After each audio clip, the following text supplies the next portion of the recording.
everybody, and good morning. And I just wanted to say I can't believe how many people have actually stopped to watch the video, so thank you very much. It's our first video. I'm really happy so many people have actually bothered to watch it, so that's brilliant. And I sort of woke up, we had a shower, and wondered what we could do next for you. We're trying to keep the theme of simple fishing. Sort of asked myself, what is simple fishing?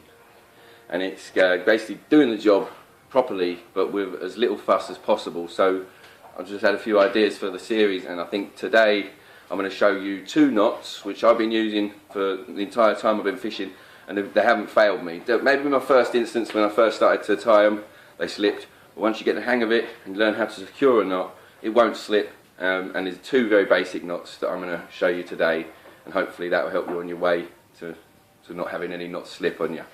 Also, we'll test the knots and show you hopefully that nothing will happen to the line until breaking strain is reached. So I wanted to show you as well, before we get going, something we've got in the garden. We're quite lucky here, and this is something we've got knocking about in the garden, and I'm just going to show you now, so I hope you enjoy. I think this needs a bit of a clean. Yeah, a bit of a clean. I'll do that in a minute.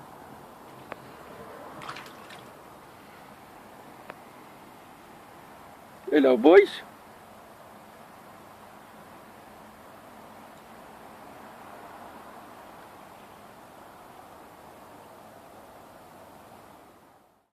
Yeah, so we are very lucky to actually have them fish in the garden. Koi carp, we've got a tench in there as well, and we have 2 goldfish. And we've also got 6 babies, which you wouldn't have seen. The koi carp have had babies, so it's brilliant, they were spawning, and the babies are nice and healthy. One of them is about that big. Yes! Without any further ado, I'm not sure how long I've garbled on, and it's not good, but let's get you some knots that you can use when you go out next. Right, so basically the first knot I'm going to show you is a whipping knot. It's useful for if you're going after larger fish, and it's also useful on the bottom. I use this any time I'm fishing on the bottom. I will use this knot. I like the way it takes the fish, and I like the angle it puts the hook at. Also, I think it's an extremely secure knot. It's used mainly in tying spade end hooks on, but it's also similar in the way it works. Like a knotless knot, which you see when you're making a hair rig, which is very similar to this, but I shall go through this. This is the whipping knot.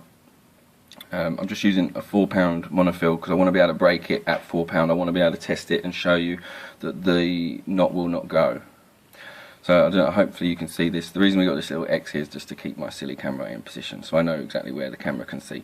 So first things first, how to actually get it, what angle to go through, what side to go through. We don't want to go through this side. Okay, pass it through the front here.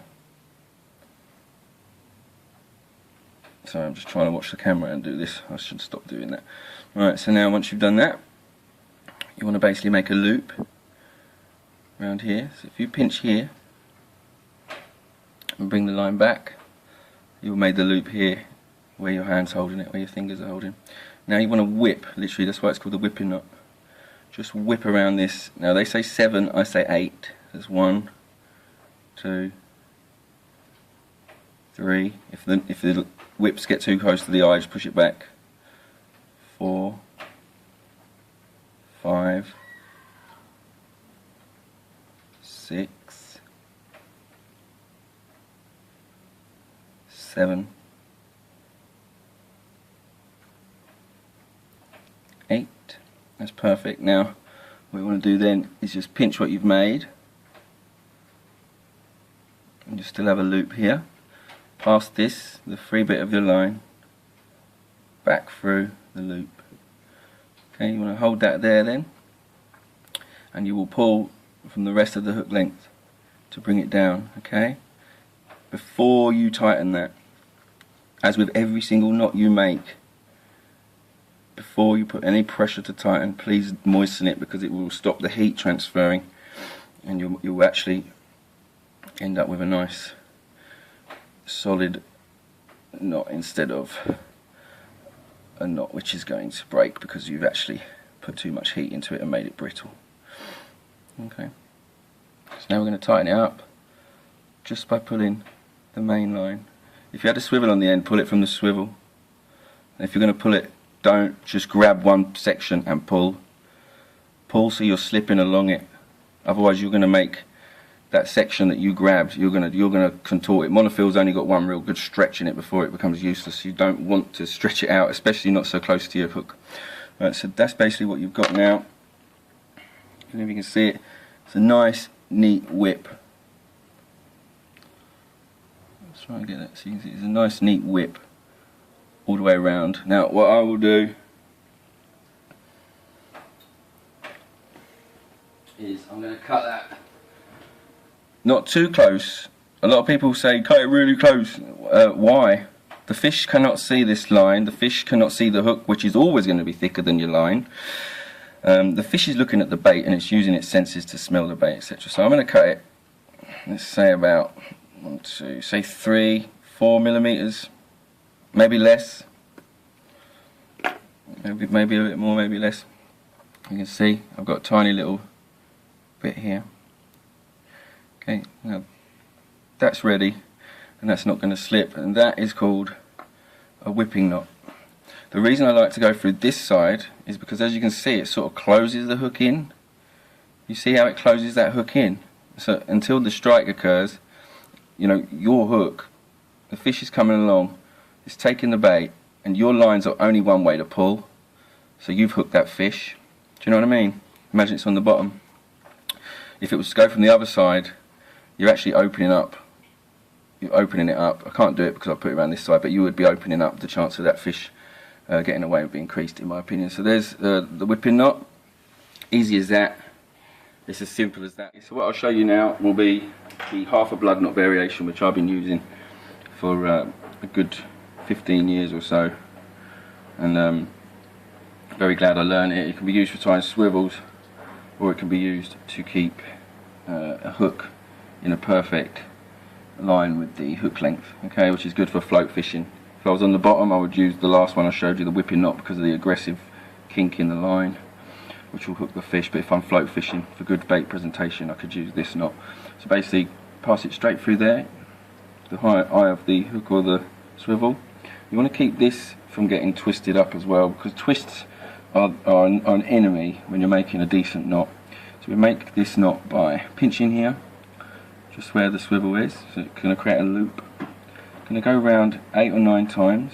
3, 4, 5. Just got a giggler in the background, my Ramsey. 6, 7, 8, and 9. Just done that. Pass the free end through the loop we made earlier.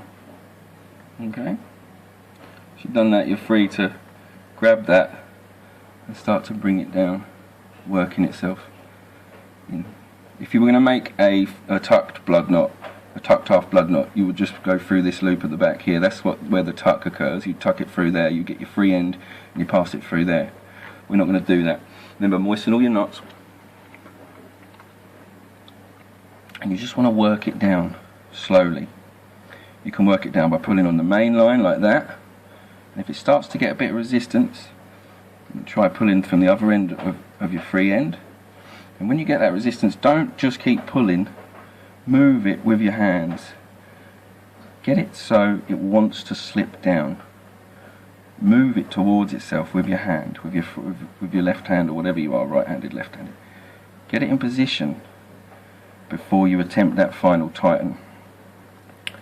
Because the worst thing you want to do is end up with a really ugly mess on the end. It will be completely pointless. That's what you want. Just like that. If you can see that. Just worked it down, you know, and didn't over tighten it, because you don't want to over tighten. You'll ruin your line. You can see that. Nice neat half blood knot. Okay.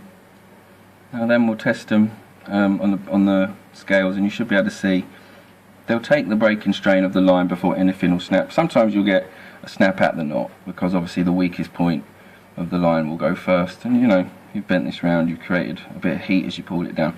But the point is, it will not snap before breaking strain is reached. So that's what you'd expect. So now we're going to get the scales out and just give it a little bit of a whack on the scales and see if we can get it to breaking strength. So watch this here. Line's £4.